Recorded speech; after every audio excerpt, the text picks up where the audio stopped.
Jaki jest Andrzej, a jaka jest Lula? Nie ma Andrzeja bez Luli i Luli bez Andrzeja. 63 dni siedzenia jak gdyby w ciemnej piwnicy, która była schronem, to nie może zniknąć w człowieka życiu. Na szpilkach to muszę i pochowana zostać. W Europie nikt takiej urny nie ma.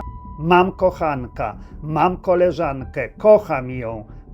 Pozwólcie ludziom tej samej płci czynić tak, jak jest im w życiu dobrze. Zapominamy o tych złych rzeczach, które nas spotkały, chociażby i ze strony bliskich, i pozostawiamy w pamięci ich te najlepsze cechy i ich te najlepsze jak gdyby momenty życia. Z wywiadów też słyszałem, że powiedziałeś, że niczego nie żałujesz, jak Edith Piaf. Gdy mi się czegoś chce, nie siedzę w kącie, nie zakładam bamboszy i nie patrzę w sufit.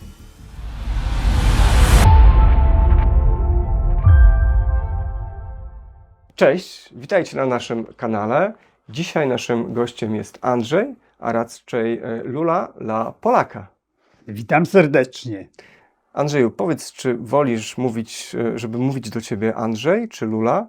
Co jest tobie bliższe dzisiaj? Obydwie formy dla mnie są zawsze do przyjęcia. Ja uważam, że nie ma Andrzeja bez Luli i Luli bez Andrzeja, więc dzielimy to po połowie, 50 i 50. Jeżeli wolisz Andrzej, proszę bardzo. Jeżeli wolisz Lula, proszę bardzo. Ja jestem przygotowany zawsze na obydwie formy, bo uważam, że obydwie formy do mojej postaci pasują. Większość życia jednak przeżyłeś będąc Andrzejem. Dopiero w wieku 70 lat zainteresowałeś się bardziej tą sceniczną naturą swoją. Więc jaki jest Andrzej, a jaka jest Lula? No, muszę wrócić do tego, że zainteresowałem się Lulą, nie wiedząc, że będę Lulą, mając już lat 9 czy 11, bo gdzieś mnie ciągnęło do szafy, tak zwanej maminej szafy, gdzie potrafiłem otworzyć obydwa skrzydła szafy, wyciągnąć jakąś mamy halkę czy sukienkę, włożyć ją na siebie, a mieliśmy w domu obok bardzo piękną, z kryształowym lustrem bieliźniarkę. I w tej bieliźniarce potrafiłem jeszcze znaleźć w łazience jakąś maminą szminkę, koślawo, jak ja to określam w tamtych czasach, pomalować sobie usta i przed tym pięknym, kryształowym lustrem stroić jakieś miny, uznając, że pewnie może kiedyś stanę się, jak to się wtedy mogło nazywać, prawdziwą artystką. Z tym, że to były takie domowe występy, a ten pierwszy moment na scenie, z tego co wiem, to Kim Lee współpracowała z tobą w tamtym okresie. Jak to się stało? Dokładnie. To zupełny przypadek. Kim Lee poznałem w jednym z warszawskich klubów. Miała swój występ. Ja akurat tego wieczoru w tym klubie byłem. Po występie siedziałem przy barze, piłem jakiegoś drinka, ktoś ze mną rozmawiał i w tym samym momencie do baru podeszła Kim Lee. I Kim Lee zaciekawiła się, bo usłyszała, że ktoś się zwraca do mnie per Lula. Powiedziała: to ty? Ja odpowiedziałem: tak, to ja jestem Lula. I ona wtedy zaproponowała mi spotkanie u siebie prywatnie w swojej garderobie, którą miała na Grochowie. Ja powiedziałem: to świetny pomysł i wymyśliliśmy, ja jej podpowiedziałem, że mam przyjaciół w klubie Kalinowe Serce na Żoliborzu, że ten klub prowadzi mój bardzo bliski przyjaciel Zbyszek i że może tam rozpocznijmy to Lula Show, i ono się miało odbywać cyklicznie z okazji moich imienin, które wypadają w listopadzie, i tak też się stało.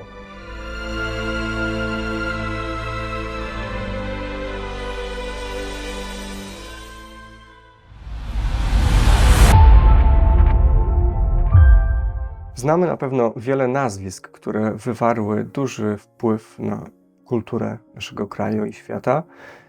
Mam wrażenie, że ty już dzisiaj jesteś taką ikoną ikoną subkultury w Polsce. Czujesz się taką ikoną? No trudno samemu oceniać się, czy ja pasuję już do tego określenia subkultura i Lula jako ikona, ale skoro mówi się już o tym, to uważam, że tak, zdecydowanie. Dlatego, że chociażby z tytułu wieku, kiedy mówią o tym, że najstarsza drag queen w Polsce, to mogę się czuć jak gdyby ikoną tego tematu. Wspomniałeś o wieku. Czy możesz nam zdradzić, ile masz dzisiaj lat? Dokładnie skończyłem 85. W sierpniu tego roku skończę kolejne 86. A czujesz się na... A czuję się tak jak zwykle. Nazywam to młodzieńczo, ale to jest ten okres młodzieńczy taki zamykający się liczbą 40. Słuchaj, Lula, czy ty kiedyś planowałeś tak długie życie? Życia nie da w się, dodatku. życia się nie da zaplanować, ale to życie, w które wkroczyłem, nazywam je kolorowym i tęczowym. Podoba mi się na tyle, że niech trwa do końca świata jeden dzień dłużej, bo uważam, że warto. Za tobą też jest film Boyless i z tego co wiem, twoja rola została nagrodzona. Może nie moja rola została nagrodzona, ile w ogóle film został nagrodzony o mnie, jako tym, który jest jedyną postacią w tym filmie. Zasługa w tym wielka Bogny Kowalczyk, która ten film jak gdyby wymyśliła, nigdy mi nie przedstawiała scenariusza i wszystko z ekipą, z którą pracowaliśmy, robiła jak gdyby na żywo, nie pozwalając mi zaglądać do tego, co ma w pomyśle, jak ma zapisany ten scenariusz, ale finalnie film zrobił naprawdę wielkie wrażenie i dla mnie jest jak gdyby przedstawieniem mojego życia w wersji filmowej, która pozostanie wtedy, kiedy mnie już nie będzie. W tym filmie utkwił mi moment, kiedy pokazywałeś swoją urnę w kształcie szpilki. Czy możesz zdradzić, skąd pomysł i jak ta szpilka tak naprawdę wygląda? Oczywiście z przyjemnością Ci pokażę, jak wygląda urna w kształcie szpilki, a historia prosta. Kiedyś ktoś powiedział, Lula się urodziła na szpilce, w związku z tym ja uznałem, że po cóż tradycyjna forma trumny czy jakiejś urny w postaci amfory. Uważam, że skoro urodziłam się na szpilkach, to muszę i pochowana zostać na szpilce. W związku z tym pokazuję Ci urnę w kształcie szpilki. Podejrzewam, że w Europie nikt takiej urny nie ma, a podejrzewam, że również na świecie nikt takiej urny nie ma. Jest bardzo ciężka, zrobiona jest przez cudowną artystkę, tradycję hojnowską i jak rozmawiałem z nią o tym, czy będzie mogła wykonać taką szpilkę, powiedziała, no będzie dużo pracy, bo nie wiedziałem, gdzie te prochy moje spalone mają się znaleźć, a one się znajdą tutaj, w tym otworze. Tu jest korek, który się wyjmuje, tu się wsypuje lulę już sproszkowaną, zatyka się pięknym korkiem, o, i ustawia w eleganckim miejscu. A gdzie byś chciał, żeby ta szpilka stała? Bardzo bym chciał, żeby stała u kogoś, kto będzie jak gdyby spadkobiercą moich prochów, żeby trzymał to u siebie w eleganckiej gablocie. Dlatego, że schowanie takiej urny pod płytę nagrobną to jest według mnie jakimś totalnym nieporozumieniem. Tym bardziej, że szpilka jest pokryta 24-karatowym prawdziwym złotem. To chyba ważne jest, kto będzie twoim spadkobiercą. Czy możesz nam zdradzić, kto? Testament jest spisany.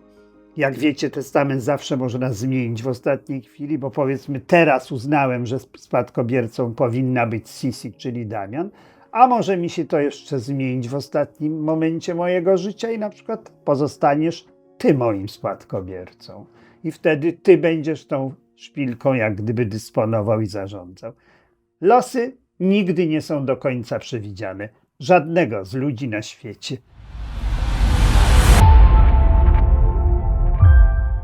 Byłeś świadkiem też odejścia swojej rodziny zapewne, przyjaciół. Jak myślisz, co te osoby pozostawiły po sobie?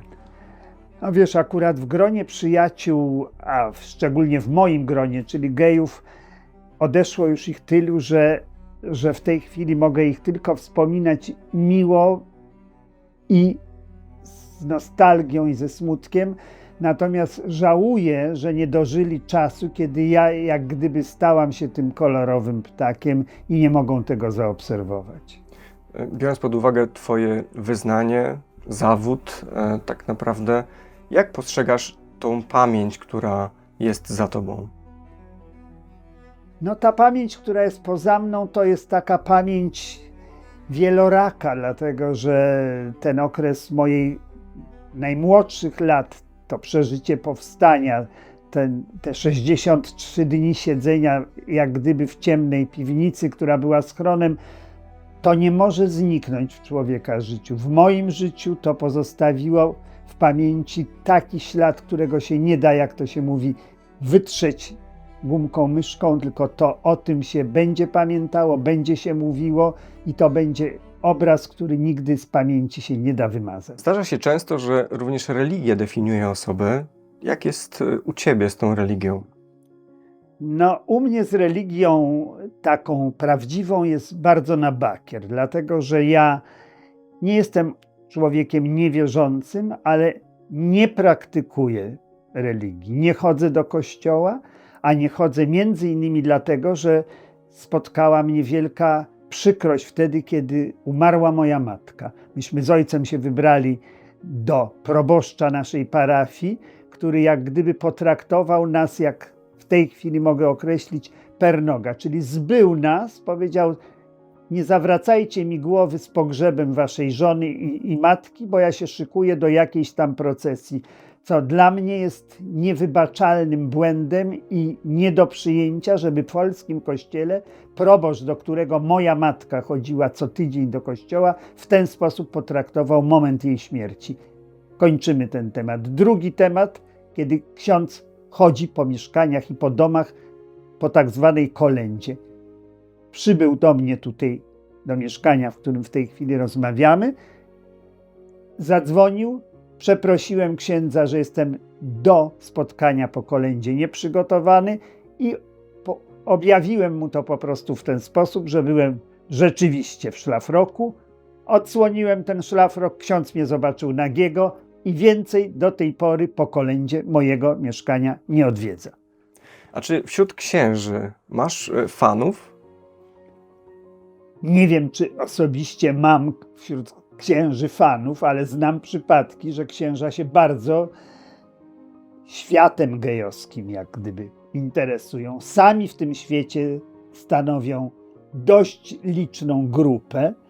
I znam na przykład przypadki takiego księdza, który gdzieś spoza Warszawy, ze swojej parafii, nie mógł tego uprawiać, jak to się mówi, gejostwa u siebie na miejscu. W związku z tym wsiadał w pociąg, przyjeżdżał do Warszawy, w toalecie na dworcu centralnym sutannę chował do teczki, wychodził jako cywil, a potem szalał w klubach warszawskich. Więc całkiem możliwe, że również któryś z nich może być Twoim fanem. Bardzo możliwe, że może nawet nie jeden, a wielu, ale sami przede mną się do tego nie przyznają.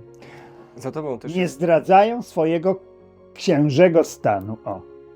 za A tobą, być może, że ze mną rozmawiają, nawet na koncercie czy na pokazie. Kiedyś Paulo Coelho powiedział, że to, co dziś jest rzeczywistością, wczoraj było nierealnym marzeniem. Czy Ty idziesz z duchem czasu? Czy wszystko zdążyłeś zrobić w życiu? Nigdy człowiek nie jest w stanie zrobić wszystkiego w swoim życiu, bo nigdy nie przewidzi, co jeszcze może go nowego spotkać. Każdy dzień rodzi jak gdyby nowe pytania, nowe nadzieje i nowe niespodzianki, więc nie możesz zatrzymać się i powiedzieć: wow, dokonałem wszystkiego, spoczynek, do widzenia, żegnajcie. Nie, ciągle jesteś wystawiony na to, co jeszcze cię może zaskoczyć, spotkać lub miło o tym będziesz mógł myśleć. Ta szpilka to taka pamięć fizyczna, ale dzisiaj mamy rozwój technologii. Jak Twoim zdaniem na tą pamięć może wpływać ta technologia, która się rozwinęła na przestrzeni lat, które żyjesz? No wiesz, trudno na to odpowiedzieć, bo jak to wszystko zastosować, nie wiem, czy w sensie do tych, których już nie ma? Trudno. bo nic nie można im podpowiedzieć, że powinni zrobić tak lub inaczej. Natomiast dla tych, którzy w tej chwili, powiedzmy, będą myśleć o tym, w ogóle co to znaczy myślenie o śmierci? Ja uważam, że o śmierci nie należy w ogóle myśleć. Śmierć przychodzi nagle i niespodziewanie, ale również przychodzi w ciężkich chorobach i ludzie cierpią i moim zdaniem te cierpienia powinno się ludziom pomóc jak najbardziej skrócić. To, że nie mamy ustawowo w naszym kraju pojęcia eutanazji, to jest bardzo przykre, dlatego że ja byłem świadkiem w swoim życiu kilku przypadków, gdzie ludzie przez 6, 7 czy 8 lat byli przywiązani do łóżka, cierpieli i nikt nie można było im przynieść jakiejkolwiek pomocy. A patrzeć na ludzkie cierpienie, to tak jakby patrzeć na swoje również, będąc żywym organizmem, który ma działać, a widzi wokół siebie umierający, którym nie jest w stanie niczego przynieść pomocy. Za tobą wiele lat, które przeżyłeś na przestrzeni rozwoju technologii. Chociażby twój album rodzinny, który kiedyś był w formie fizycznej, dzisiaj jest w internecie, wiele zdjęć jest w internecie. Jak przeżywasz tą przemianę technologiczną i jak ona wpływała na twoje życie? No wiesz, to rzeczywiście jest bardzo niesamowity skok, bo jeżeli powiemy o tym, że mam album rodzinny, w którym są czarno-białe zdjęcia, a teraz przenosimy to do tak zwanej technologii i cyfryzacji, kiedy mamy telefony komórkowe, kiedy mamy iPhony, smartfony, kiedy mamy kamery, kiedy to wszystko rejestrujemy, ale jednocześnie album rodzinny, w którym są zdjęcia wklejone, pozostają, a telefon gubimy, ktoś nam go kradnie, to wszystko gdzieś przepada i nie możemy się do tego już w jakiś sposób cofnąć i gdzieś to odnaleźć. Także są dwie strony tego wszystkiego. Technologia nowa, która pozwala zrobić to wszystko cudownie, i technologia starego albumu, który nam to zachowa w pamięci przez wiele, wiele lat.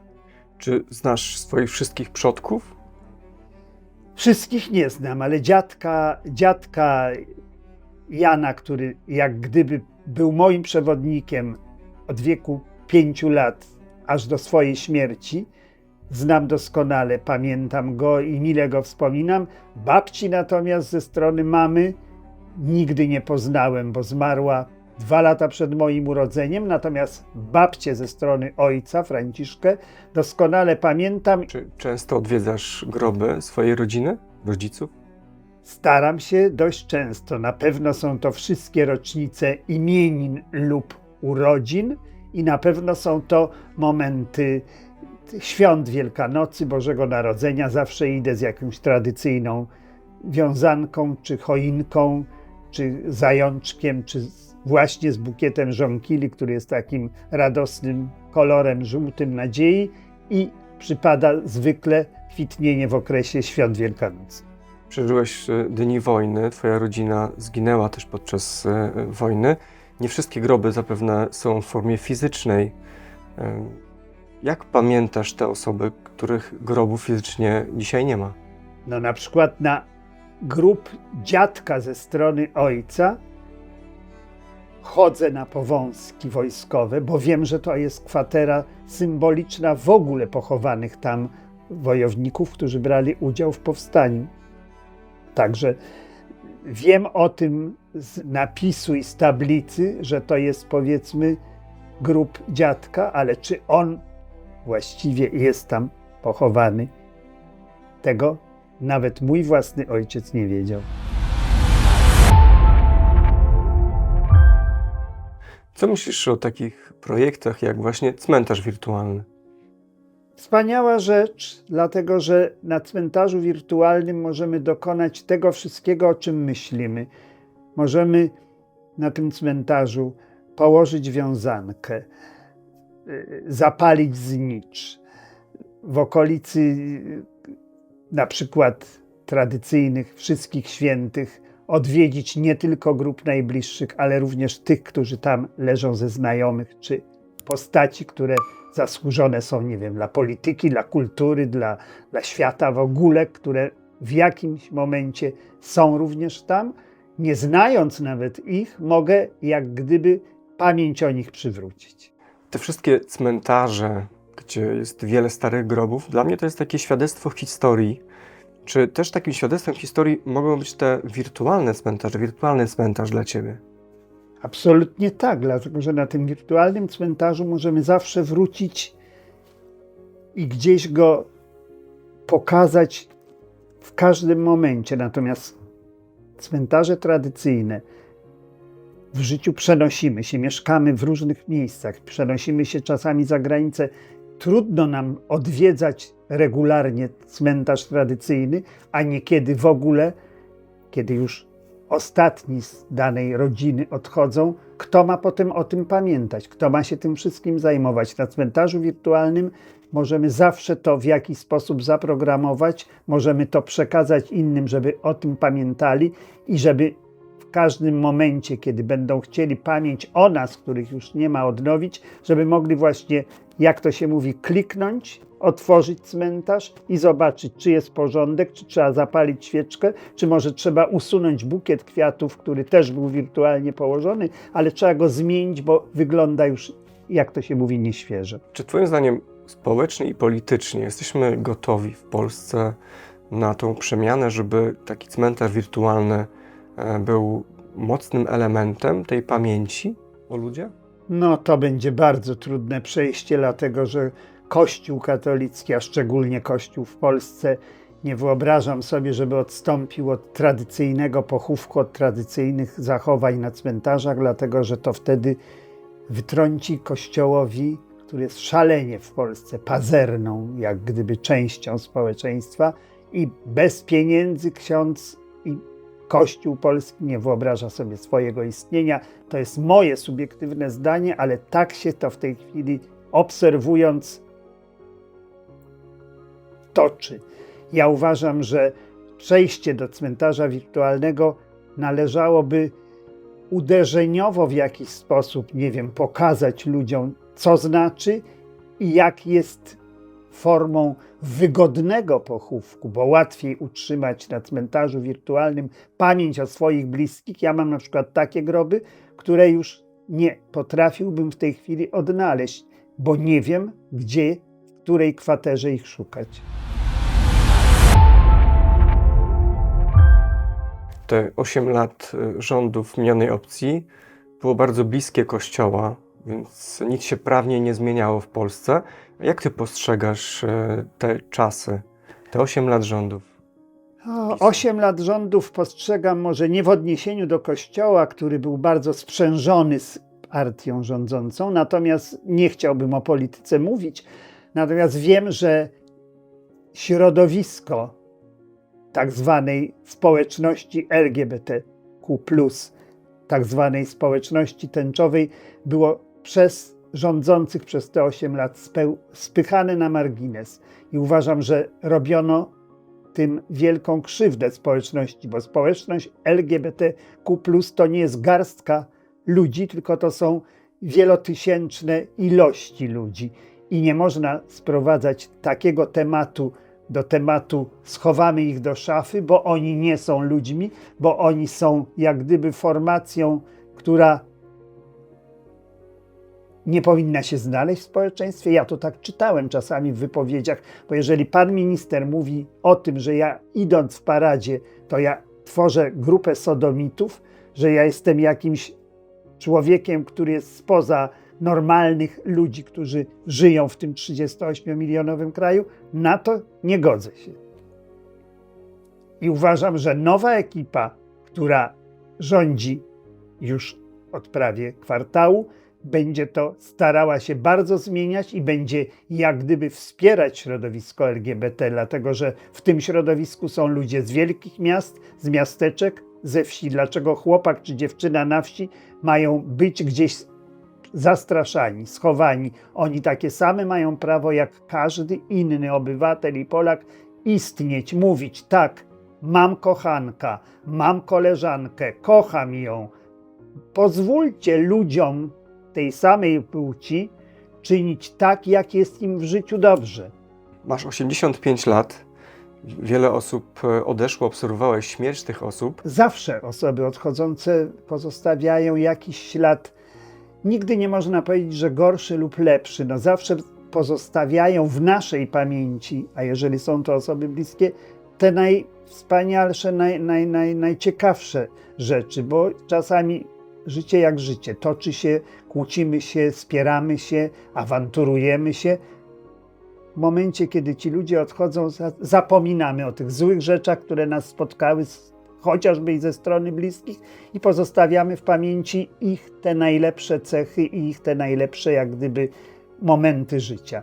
I uważam, że tak trzeba o tych, którzy odeszli, również mówić, bo nigdy nie wiemy, jak nas ocenią po naszej śmierci i co o nas powiedzą. Także slogan, który trwa: o umarłych nie mówmy źle, niech sobie trwa do końca. Wracając do cmentarza wirtualnego, zawsze będziemy mogli mówić i pokazać to, o czym inni już zapomnieli i nie wiedzą, gdzie mają wrócić i gdzie tego odszukać. Co ty chciałbyś zostawić po sobie? Co bym chciał pozostawić po sobie? No chyba we wszystkich moich przyjaciołach, którzy pozostaną, te najlepsze wspomnienia, tę najlepszą pamięć, którzy by mówili: no Lula to był ktoś, kogo nam teraz bardzo będzie brakowało, a jeżeli właśnie będzie nam bardzo brakowało, a nie będziemy mogli gdzieś się wybrać, to otwórzmy stronę na cmentarzu wirtualnym, popatrzmy, jak ta Lula tam sobie elegancko podśpiewuje lub myśli o tym, które pióra jeszcze mogłaby włożyć, a już nie da rady.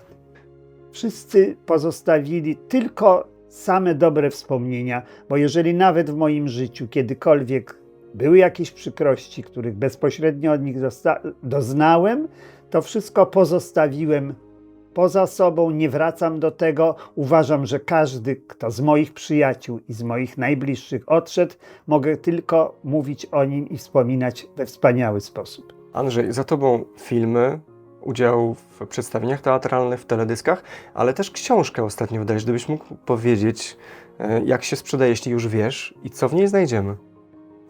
Tego nie wiem. Książka dopiero od tygodnia jest na rynku, ale polecam wszystkim, którzy chcieliby poznać bliżej, jak gdyby, biografię moją i kawał mojego życia, to w książce, którą napisał Wiktor Krajewski, który jest jak gdyby wodospadem przetoczonym przez całe moje 85-letnie życie. Jeżeli Państwa to interesuje, zachęcam do lektury. W tej książce jest sentencja: żyć to ja potrafię. W jednym z wywiadów też słyszałem, że powiedziałeś, że niczego nie żałujesz, jak Edith Piaf. Czy to prawda? Dokładnie. Niczego nie żałuję i żyć chyba potrafię. Chociażby dzisiaj, rozmawiając tutaj z Tobą, to chyba jest przykład tego, że ciągle mi się czegoś chce. Nie siedzę w kącie, nie zakładam bamboszy i nie patrzę w sufit, bo uważam, że każdy dzień każdego człowieka przynosi nowe elementy, z którymi warto się zapoznać i warto o nich mówić. Andrzej, dziękujemy Ci za poruszający wywiad, a naszych widzów zapraszamy do oglądania naszych odcinków na kanale, subskrybowania, komentowania, lajkowania i mam też do Was prośbę. Jeśli możecie w komentarzu napisać, z kim chcielibyście, żebyśmy zrobili wywiad, na pewno to weźmiemy pod uwagę. Do zobaczenia. A ja dziękuję pięknie za zaproszenie do programu i polecam się w kolejnym odcinku, jeżeli taki się jeszcze będzie dział.